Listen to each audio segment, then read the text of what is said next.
Round 19 is in the books, Jesse. Another good round of footy across the board. Some good games, some wet games, some crazy weather all across the board. And we're here to talk about them. You can find us at CMPerfect_AFL, Instagram, YouTube, Apple, Spotify, all the places. Amazon.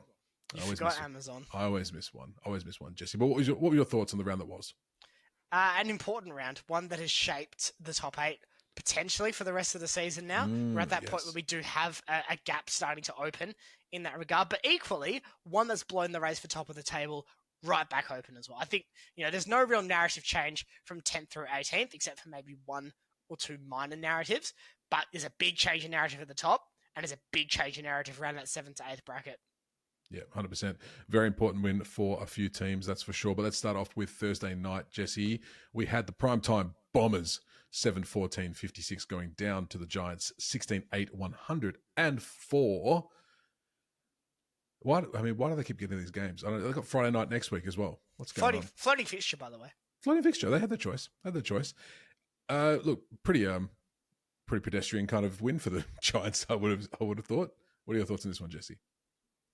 Well, it was easy.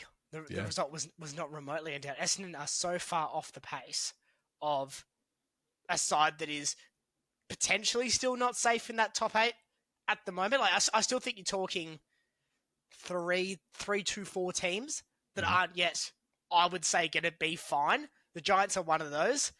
And look, this could have easily been 80, 90, 100 points. This was as comfortable and as easy a win in that 50-ish points bracket as you are going to see. Essendon couldn't threaten a competent state league side at the moment. That's where they're at. They are, I know they're 14th. To me, they're a bottom 2 side with what they're putting out in the field at the moment. They are down there with West Coast in terms of just awful, unwatchable football. Yeah.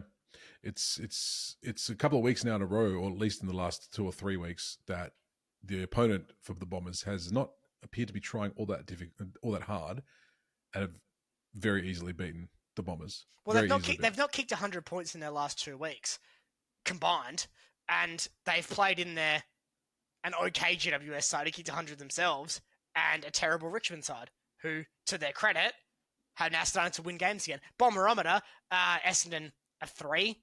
Oh. GWS also, I'll give them a 5. I mean, they kicked 100 points, so they did something. Yeah, but it clearly wasn't full firing Giants, and they've completely decimated them. No, it was Stringer's game. He was just there. It was his revenge game, and he did well. But despite all that, Jesse, the Bombers still finished +4 for inside 50s. Oh. So, how does that dear. work? Yeah, well, you've said it all season. Their forward line is non-existent. Well, and this is where I get frustrated, because the big narrative has been, they've been decimated by injury. Give them mulligan. To an extent, that is true. Mm-hmm. But I've been saying for the longest time, the forward line with the Bombers is where the issue is. You can put 6 kids down back. It's not going to fix a completely dysfunctional forward line. They've got Cole Langford and Nate Caddy out now, and that sucks. But they've had good players in that team. Peter Wright's played most of the season. Caddy's played most of the season. They're still bad. Yeah. And they're only getting worse as they lose more players. It's a crisis at this point. It's not going to get much better for them, I don't think, especially not this week. But it's just a case of now just lay as low as you can, but also start to get ready to make some big calls in the offseason, and big calls need to be made at Bomberland in the coming months. Tom Green joining Jake Stringer in the best there, because he had a very, very good game himself. Anything else to add about the Giants before we move on, Jesse? They cleared the hurdle as they needed to do. Easy done. Let's move on to Friday night footy. The Brisbane Lions 12-14-86, defeating the Bulldogs 12-4-76, a 10 behind win. I mean, it probably says a lot about the Lions' continued goal-kicking woes. They've not been that great in front of the big sticks this year, have they, the poor Lions? I say the poor Lions. They keep winning. They're now second, only by 2 points. Yeah, they're doing so badly. I know, they're so terrible. So bad. What are your thoughts on this one, Jesse? This is an important win for the Lions because they were challenged here. And, they've had games where they probably would have liked to have finished a lot stronger than they have. North Melbourne and Adelaide, probably 2 prime examples of that. But they've did the job here. They closed out the game well. The Dogs, I know their record is poor against good sides. In fact, it's awful against good sides, but they can still hurt you. And the Lions did not allow that to happen. They kept them at arm's length, as they needed to do. Get a big win. If things go badly for the Lions and go well for the Dogs, this could be a semi-final. So they're gonna want to have this in their back pocket, knowing that they're able to get the job done against this side. Because, like I said, the Dogs can damage you. They're not at the moment, and that's a problem. But for the Lions, big tick for them. They just keep on rolling. Well, it's another loss for the Dogs against a top team, but none of the losses have been more than 22 points though. So they're close. They're close, but like in comparison, let's look at the Dockers for example. They've actually done quite well against the top teams. Yes. Does this put the Bombers now the Doggers? Geez, look at the Bombers on the mind. The Dogs into a position where like they're now dangerously close to being that ninth team. Well, they are that ninth team. Well, you know what I mean, though. Like, yeah. come into the season. But what have we said about the ejector set, Liam? It's the place to be is not on the outside looking in, it's inside looking out. The Dogs now are a game behind. They do have the percentage saving grace, which when you talk about those close losses, Liam, that's a big part of that. Sure. They should get a real percentage booster this week as well. But look, they need to win games. And right now, they found themselves with a handful of games left, needing to beat good sides, including a potential elimination final before the elimination finals in round 24 against Fremantle. They've got to beat these sides in and amongst them while also not slipping up in the can't lose games. Yeah. They can't lose to Essendon this weekend. That cannot happen. No. And if they do, I would go as far to say that season done. Yeah. Even with that percentage, I would stick a fork in the Dogs if they lost to Essendon this weekend. Well, never has that Suns extra game been so important to the Dogs. So let's see how that finishes up. Anything to say about the Lions before we finish up, Jesse? They still got the job done despite Morris not necessarily firing. Big tick. Big tick. Moving on to Saturday, this game was hilarious to watch. 13-9-87 to the Hawks, beating the Power 7-7-49. Might I just say off the bat, Jesse, kicking 87 points in those conditions is quite impressive. It's quite impressive. I might even say fun. Oh, fun. Hawthorn win. It's been a minute since we've had a little fun Hawthorn win dance. Not because I haven't been winning, just because we haven't done it. But this was something to watch. Like old school footy, kicking the ball as hard as you can. It comes back over your head because it's blowing a gale. Wet, wonderful. It was fun. It was actually quite fun to watch. I don't want roofs on stadiums. Let them play. Let them play. What a home ground advantage that would be. If you trained in those conditions, what a home ground advantage that would be. No one would know. No. No one would know what to do. No. This was a lot closer than what the scoreboard suggests for a lot of the game. Port were very much neck and neck with the Hawks for the majority of this. It just ended pretty ugly late. Port couldn't take advantage when they had the wind in the third, and then Hawthorn blew them away in the fourth when they did have the wind. That honestly sums up the game. Moore was unreal. Mm-hmm. That was a lethal performance from him. Jarman Impey against his former side, he stepped up as well. Gunston, reliable as always. I think Cal Shadir is really starting to get the pieces together to be a very exciting key forward in years to come. Absolutely. For the Power, though, Zach Butters, a weird day for him to forget. Only 18 touches, which is very, very low by his standards. Only 56% efficiency, which you can forgive. You can forgive for the weather. But Horn Francis, how much is his presence being missed by the Power? I think the lack of grunt is hurting because, Horn Francis is a guy that draws two defenders in at a stoppage clearance to stop him from bullocking through and getting a quick clearance. So I think it definitely upsets the makeup of Port's midfield. We know it's a bit of a, dead cat at this point at Alberton. Nothing's going to have consequences going to happen this season now, except for a catastrophic injury or something horrible like that. That's just where we are with Port. Nothing matters for Port Adelaide now for the next 6 weeks. They're not making finals. They don't have a first-round draft pick this year. Literally, they could just go on holiday and play the VFL team, or the SNAFL team, rather, because, they've won 8 games. Hooray. They've lost 10 games. They've got a showdown this week. Yay. Yeah. They're probably going to lose the showdown. Look, and I think we're past that threshold now. I may as well keep Ken to the end of the year now. Not much point putting Carr in now.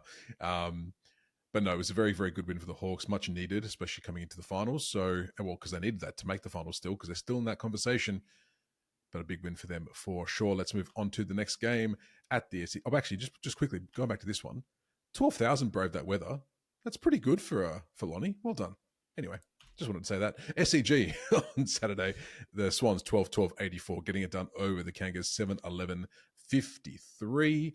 Your thoughts on this one, Jesse? Sydney got the job done. They have more experience than North. They probably know how to play the SCG a bit better than North, and they won accordingly. The Kangaroos didn't give up the fight. They were up for it. They tried their best. Standard. But they're still that kind of year or so away. Sydney have now won 3 wins in a row. We can do the yay nay thing for Port. Sydney have won 3 wins in a row. Yay! They still can't put teams away. They've won 3 games in a row. Yay! They're not going to make finals no matter how much Dwayne Russell wants them to. Wait, Jesse. I'm sorry. No, I was told specifically that if they went 8 in a row, they can make the finals, and this is the 3rd.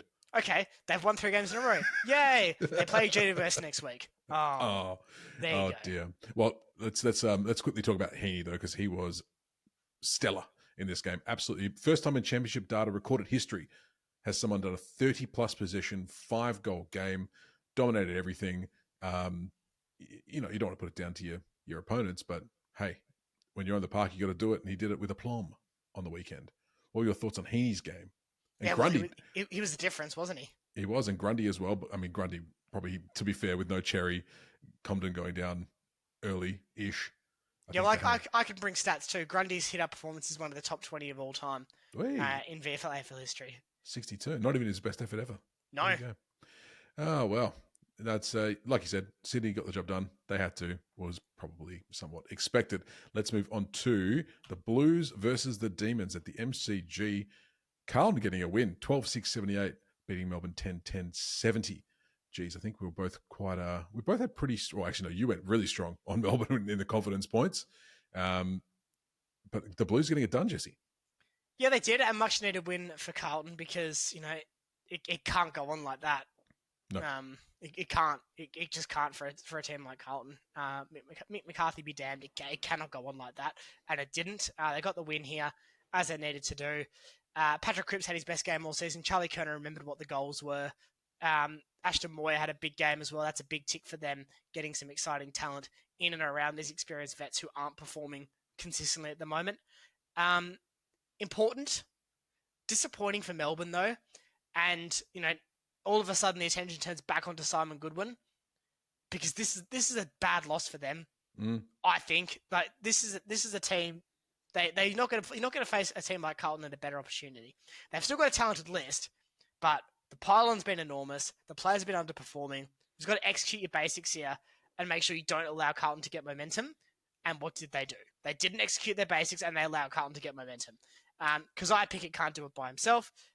Petrarca, Oliver, they're slowly starting to move seats back on the bus from drivers to passengers. Langford, I thought, had a really good game. That's a big tick for the future. But right now, Melbourne, I said last week they can avoid rebuild purgatory and get this going again pretty quickly. I'm less sure of this performance. This was a really flat one from Melbourne. I don't want to flip-flop takes week to week, but when you look at raw numbers and raw output, this is a very disappointing performance by a lot of those senior Ds and those Demons that are expected to stand up and be key performers in this side. Well, you've spoken about the forwards of Melbourne as well. Like, obviously, Van Rooyen's coming through. He's having ups and downs. Obviously, not a great one, but they had plus 80 on disposals, which is quite a big margin. Huge. And especially against a ball-winning team like Carlton as well. Yeah, and 10+ contested marks as well. Like, just can't convert. Just didn't execute. Just couldn't convert any of them. And it was the tail of the tape for a few of these games actually this week, where the team that dominated the stats didn't win the game. Yep. But at the end of the day, Jesse, what's the most important stat there is? The score. Let's move on to this game. Jesus. All right. Yeah. I know both of us. This is so disappointing. I'm so disappointed in this game, Liam. Me too. Eagles 8-8-56 being defeated by the Richmond Tigers 16-9-105. Well, I mean, I tipped the Eagles because I thought, hey, at home, they're showing some fight, but this is one of the games they just thought, no. And it's been described by some of the commentators, like not just obviously on the day, but media personalities on the radio, that this performance was rather insipid by the Eagles. I don't think Sippert even comes close. Ooh, what would you say, Jesse? This is as poor as West Coast have played since they were fielding, the coaching staff in 2023 to get a team of 22 out there. That third quarter is not remotely close to AFL standard. Yeah. And I'm going to do the same thing I do every week we talk about West Coast, and I'll throw some new names in here as well. Kelly, awful. You know what? If he doesn't play again, that's a positive for West Coast.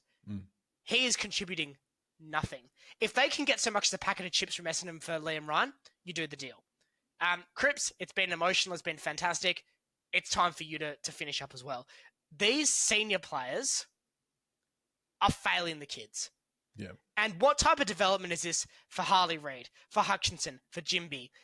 Hewitt didn't play, but you can throw him in that bracket as well. For the young defenders, Harry Edwards, Sandy Brock.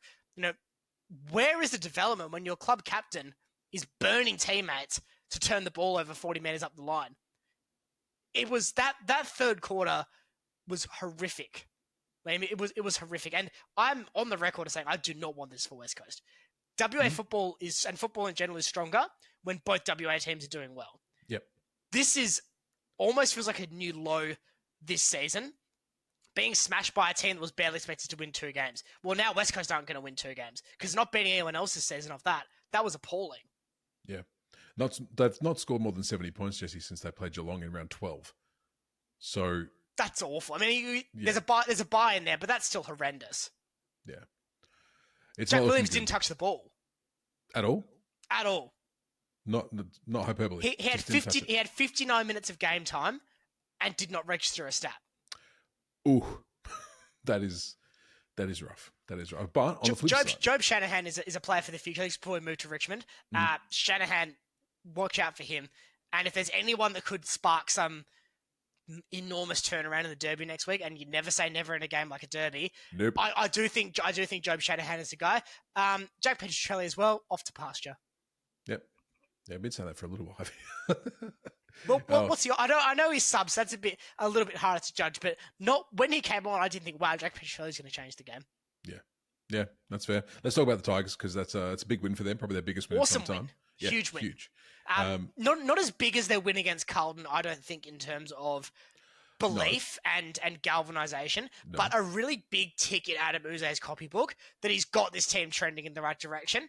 And the detonation rebuild, as opposed to rebuild on the run, is more successful. West Coast kind of did a rebuild on a very slow and injured walk, and now we're here.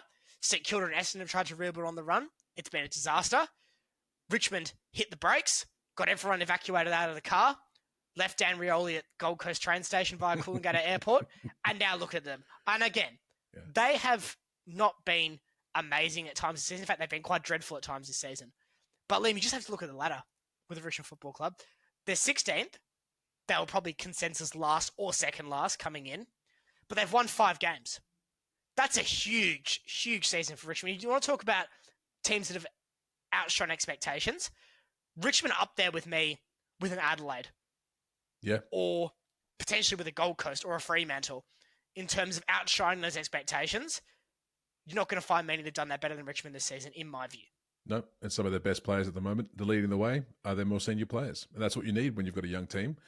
Someone leading from the front. So it's good to see. I've been critical of Taranto a lot this season, but he was excellent on Saturday night. I've got no issue saying that. He is starting to embrace that role as a midfield leader.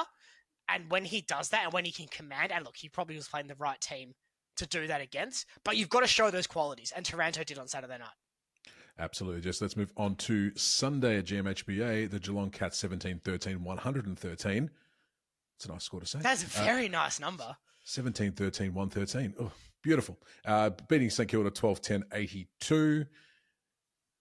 It's funny, right? Because the Geelong got off to an absolute cracker. Then the Saints clawed back. And they were just like, okay. I thought it was done and dusted by the shouting for the first quarter.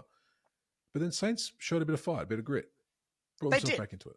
They did. And this is hard for St Kilda because they're in this. They are probably in the most precarious position right now, with the exception of Carlton and Essendon. I think, and I know that's easy when you look at the ladder position. You just join them all together. Mm-hmm. But at least with Melbourne, I think there's immediate bounce back ability and upside next season. To an extent, I feel like that's true with St Kilda. But right now, St Kilda have 2 huge contract calls coming within the next 3 months, so we don't know what that looks like. Now, could Marcus Windhager take that baton off Wanganeen Miller and lead the Saints midfield? I think yes. I think he could be their guy. But you'd be naive to say that a midfield of him and Wanganeen Miller would not be a significant upgrade on just Marcus Windhager. They've got, for the first time in a long time, the Saints, I think they've got real pieces at the moment. I think what we've seen this last 6 weeks, despite losing 5 on the bounce, is their pieces showing up. Jack Higgins is about to be the ghost of St Kilda past. Mm-hmm. You know, don't worry about that. Jack still, I know he was good on the weekend, but he's about to be the ghost of St Kilda past. Brad Hill, same category. What we're now seeing, though, is guys like Taru coming through, Windhager, Wanganeen Miller. I think even guys like Hasty, they're getting young kids into these games that are showing promise.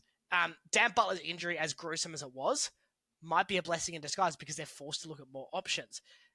St Kilda are not going to win a premiership with Dan Butler, Jack Higgins, probably Rowan Marshall, or any of those vets that we just talked about. That's not going to happen. The Saints aren't going to win a premiership in the next 3 years. But they could in 5. Mm-hmm. With a spine of Taru if they can get him firing. Wanganeen Miller, I think Wilkie is young enough to still be around in that conversation. They get to Koning, potentially. You're looking at that. They've got young players that are starting to really take the mantle at St Kilda, but they needed to make that call last year. Mm. And so now they're stuck in this weird purgatory of if they can keep Nazai Wanganeen Miller, get to Koning, even though they'd be overpaying. Yeah, you can start to look at 2026 and say, there's scope here. What we saw on Sunday was scope with St Kilda. But it's contingent. It's so contingent and it's so precarious being that smaller club in Victoria who doesn't have the drawing power. They finally started developing their own talent really well. Even guys like Mitch Owens, you throw in that bracket too. Now it's about retention. Yep, 100%. 100%. Cats keep on keeping on, don't they, Jesse? Oh, they're good. And they absolutely can win a premiership. They are... I don't know how exactly it's going to shake out in terms of final ladder position, but the Geelong will be in finals. I think they're good enough to be top 4. Mm-hmm. And, you know, a double chance for them. If they go to a team like Brisbane, who they have struggled against this year, but so maybe not Brisbane, maybe we'll avoid Brisbane. They go to a team like Adelaide, the fiery upstarts. If they put in Adelaide, play Collingwood in a prelim, who they've beaten this season, all of a sudden, you've got 2 powerhouses of the last 10, 15 years, Geelong almost 20. I think Geelong could go all the way this year. I really do. Well, I mean, a vital piece of that finals puzzle, Jesse, is the goal kicking. It had 5 multiple goal kickers on the day, which is huge. I mean, it shows that there's not just, you know, there's no Jeremy Coleman, as the commentary called him on the weekend. Well done. You know, it's not just him. It's not just him. While he obviously goes bananas up forward, it's not just him. There's plenty of pieces in those cannons. And they keep firing them. Anything else to add for this one, Jesse, before we move on? Shall we move on, Jesse? Yeah, I'm just going to apologise in advance to Adelaide and Gold Coast fans for getting 30 seconds of game discussion. Because, Liam, clear the runway. Clear the runway. At the MCG, the Collingwood Magpies 11-12-78 going down to the Dockers 12-7-79. A 1-point victory, Jesse. So vital, so important, and God damn it if I wasn't still shaking about a minute and a half after that game had finished. I mean, the close ones are always fun. When you're on the good end of those, they're always fun. But, man, what a game of football this was. To be a neutral watching this game of football, to be a neutral, you know, we could have had this on Thursday night. Yeah. Instead of Giants Essendon, which was garbage. This was fantastic, wasn't it? Mm-hmm. Let's start with Collingwood. Yep. Nick Dacos is the best player in the competition. What? Why? That's controversial, Jesse. And look, it's hard because when you're playing against him and the commentators won't shut up about it, it gets really annoying. Sure. But the fact that the plan for Nick Dacos seemed to be we don't really know what to do for the first quarter at least was abhorrent game management and will cost you 9 out of 10 games. Mm-hmm. That was horrific. Shea Bolton is not going to two-way defend Nick Dacos. Why the trigger wasn't pulled on Bailey Banfield going forward and just adjusting, that's peak Longmire, isn't it? Not being able to make those adjustments. It didn't cost Fremantle in the end, sure. But you get a Nick Dacos legacy game because the trigger isn't pulled. Well, 43 touches, it only takes that efficiency of going from kicking efficiency, at least going from 52% to 65, 70%. And well, his groundwork in the last minute almost won the game. Yeah. It was his work that ended up with that ball being in Lockie Schultz's hands to snap forward. Yeah. So, he was unbelievable. Clearly the best player in the competition. For me, it's not even close at the moment. I think Nick Dacos is genuinely so far clear, and watching him just tear apart your team really puts that into perspective. To have Nick Dacos. Darcy Cameron was huge. McCrea was huge. I thought Collingwood's forward line, despite being wasteful at times, looked really well organised. Myercheck was presenting really well. Elliott's always dangerous. I really wish we wouldn't do the Luke Ryan, Jamie Elliott matchup. It's never worked. It was the reason Fremantle lost earlier in the season to Collingwood. I don't know why we thought that was going to work. Elliott didn't have a huge game, and it works when the ball's put on his head, but the ball was put on his head twice. So, yeah. Okay. Yeah. Great. Let's talk tactics here, Liam. Okay. Because Collingwood, I think, will feel very aggrieved not to win this game. Because I think they were very good. And I still think it's a phenomenal win for Fremantle. It's the type of win where Fremantle were the second best team on the park, except in critical moments. Yeah. And that's what that can be the difference between making a grand final and even further than that, then to finishing seventh and losing elimination final in the first week. That's your moments conversations. And Fremantle out-momented Collingwood, which has been the hardest thing to do in the last 3 years in this competition. So 100%. I cannot stress enough how big that is for Fremantle and how proud I was of the team for getting that job done. Let's talk some issues, though. I'm the only person in the country to think this. Okay. But the 50-minute penalty against Warner was correct. It's the rule. Just because it hasn't been paid throughout the rest of the season doesn't mean the rule doesn't exist. Now, should it have been paid throughout the rest of the season? 100%. It's ridiculous that it hasn't been. Yep. That is the rule. If you've ever watched a game of AFL last season, you would know they're going to pay it. There was no memo sent around saying the rule ended. I guess that's the thing, though. It's not so much that it was paid; it was the consistency of it. Like if the rule, but you still get a freak against you for punching someone in the head, just because it's not really paid because no one does it. You know what I mean? Like, yes, it's annoying and it makes you really cross when it happens against your club. Sure, but it was the right decision. Okay. The 50-minute penalty against Tracy, disgusting. He's trying to get to the mark. What do you want him to do? He can't just teleport into the right spot. The umpiring across the whole day was appalling. It was weird. Yeah, it was both ways. ways. Both ways. I mean, yeah. In moments it probably hurt Collingwood more, but across the game, I think there were times where Fremantle probably had the right to feel quite aggrieved at some of the decisions. Yeah. I don't know about the high on Shea Bolton. The angle that we got is really hard to tell. It looks like Crisp gets him, but I can't be 100% certain. I understand why you'd be annoyed as a Pies fan. But that one's like Shea did get the ball out to an open player, so there's every chance that could have gone back in anyway for a behind. You know what I mean? It was John scuttling around trying to pick it up desperately. Hey, he had kicked one off this very similar play not earlier that quarter, my friend. True.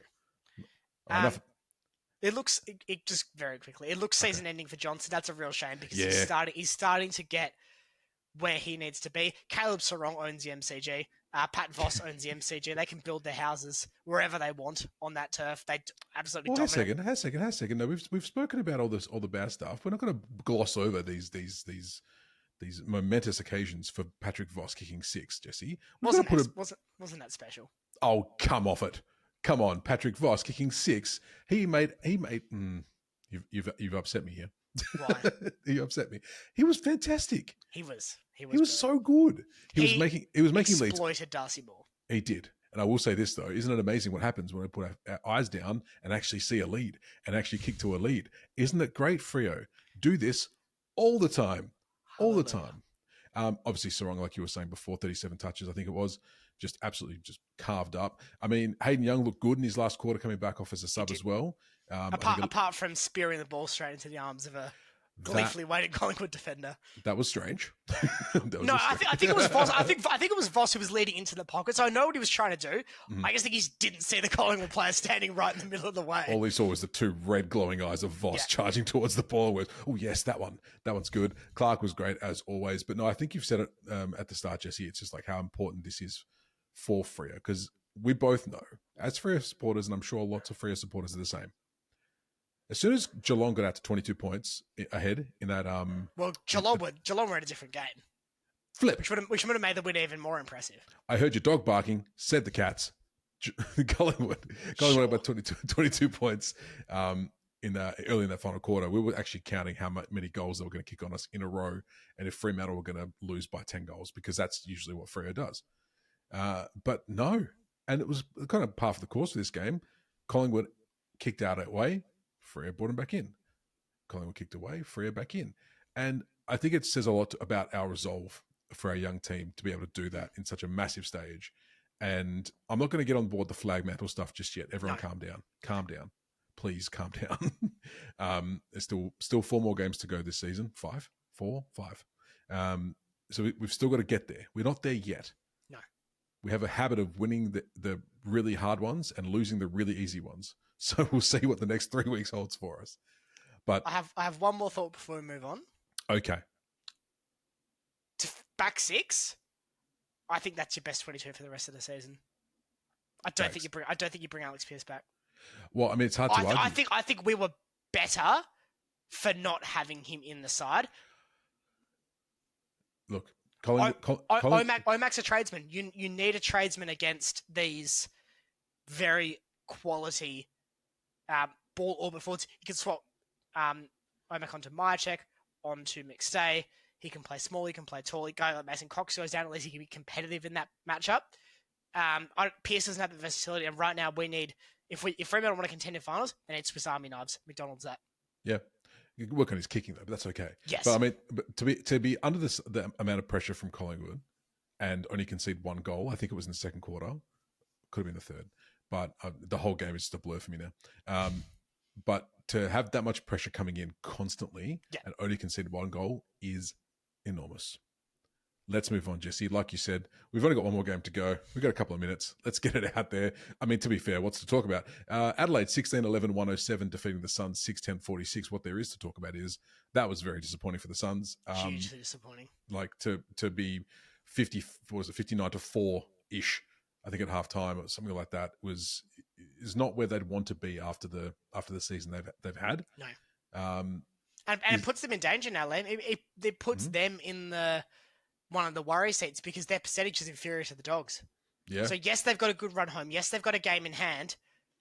But now, that to not even get close, that's going to rattle confidence. They've then got to go and play their crosstown rivals this week. Yeah, that could rattle confidence further if they don't get up for that. Yeah. This could end up completely falling apart for them. I really hope it doesn't, but it could. Well, the percentage at the start of the year was just insanely high. Like it was around 130% for so long, but now they've scored under 50 points 3 times, and that really, and on the other tail end like this, a bit of a smashing. Double the score, more than double the score. It's not gonna do yourself any favors whatsoever. The best is really good, but they're bad. Jesse, how bad is it? It's bad. It's still really bad. Well, hopefully they'll learn a lesson from this and can kind of get through, because I actually really want to see the Suns make the finals this year, as long as it's not at the behest of Fremantle, of course. Neil Bullen, what a game for Neil Bullen. Legacy game. Unbelievable since coming over from Melbourne. This is probably his best game in some time. Best game of his career, easily. He was superb. He was superb. I love how sometimes they just turn it on. Like you just one game, you're just like, right, this is it. I'm doing it today. And everything clicks. That was Neil Bullen. Curtin's still showing some massive signs as the young fella. Well, preview, you'll hear more about Dan Curtin in that deep dive next week, Liam. He will definitely be in that conversation. Oh, I'm looking forward to it, Jesse. I'm looking forward to it. But overall thoughts on this one, Jesse, or is it just a case of the Crows are just too good and maybe just sneaky roughies for the premiership this year? They're more than roughies. They're legitimate premiership contenders. I think you might be right. They've beaten good sides. They've played other good sides to very close games. They are they're as much in this conversation as Collingwood and Brisbane are right now. They are firmly in that discussion. Excellent from them. They've managed to fly under the radar to this point. We may see that dynamic shift in the coming weeks, but they are in that conversation. They are right there. I wouldn't panic just yet for the Suns. No. They won through on the bounce coming into this. They'd been able to win ugly. They haven't really been smashed that much. They've had a couple of very low scoring games, but they've avoided being smashed a fair bit. So let's leave judgment on Gold Coast till next week, because if they lose the Q Clash and the Dogs beat Essendon, which they should, you're then talking equal on premiership points. That's where it starts to get scary. All right, Jesse, that'll do us for this week. Send the lovely people home.